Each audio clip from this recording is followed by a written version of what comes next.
ভূতের বউ পার্ট ৩ সত্য উল্টে গেল। গল্প শুরু। তানিয়া এখন নিখোঁজ। গ্রামে কানাঘুষো, সে তো বটগাছেই গিয়েছিল। সেই মেয়েটা আবার ফিরেছে। রাকিব মিনওয়াইল আগের মতোই কাঁদে, হাসে, দেয়ালের সাথে কথা বলে।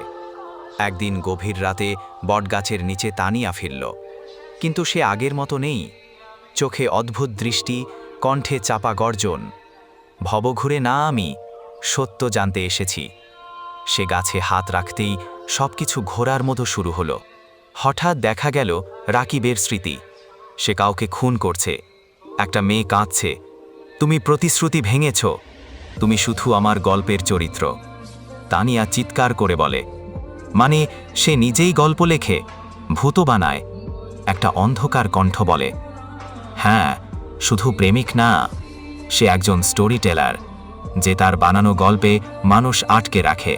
তানিয়া চমকে উঠে, দেখে সে এখন এক রেডিও রেকর্ডিং রুমে।